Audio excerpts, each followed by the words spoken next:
The Talisman Sabre 25 multinational exercise kicked off last week with more than 35,000 participants from 19 nations, including the United States and Australia. During a discussion yesterday with the Defense Writers Group, Army Lieutenant Joel B. Vowell, Deputy Commanding General of U.S. Army Pacific, shared his observations about the exercise, which has been held every 2 years since 2005. Talisman Sabre has grown significantly since its first iteration, Vowell said. This year, 19 nations participated, with 2 more observing.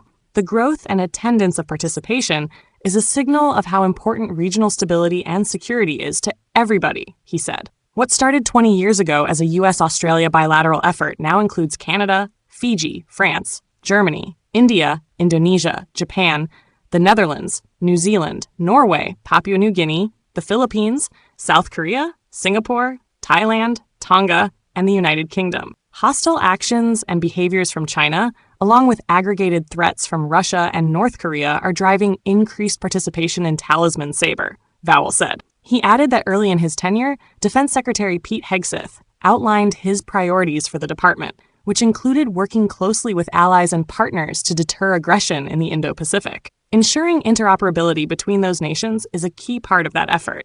At Talisman Sabre, Vowell said, a live-fire demonstration of the high-mobility artillery rocket system by the U.S., Australia, and Singapore exemplified that cooperation. The U.S. regularly trains with the HIMARS, but Australia and Singapore now own the system as well.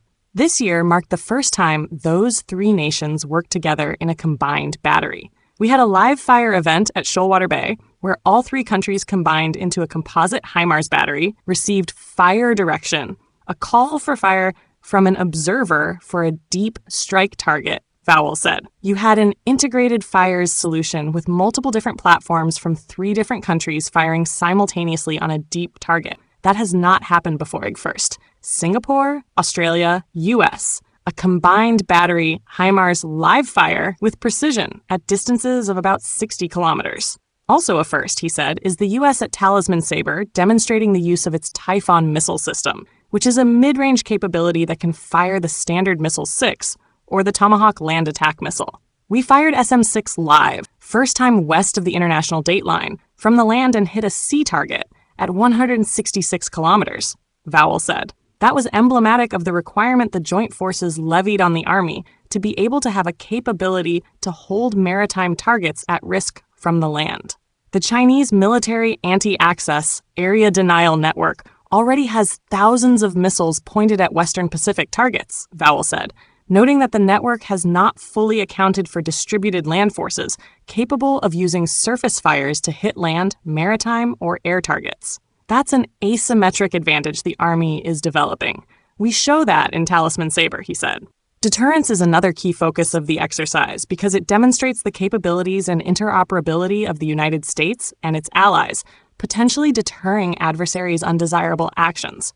Our collective readiness, our signaling of what we're doing forward, provides what has to be inferred and interpreted as a deterrent effect, Vowell said. The number of participants signals the resolve that we have in the region to work together. Talisman Sabre is not the only event in which the U.S. participates. Vowell said USARPAC is involved in approximately 45 different exercises.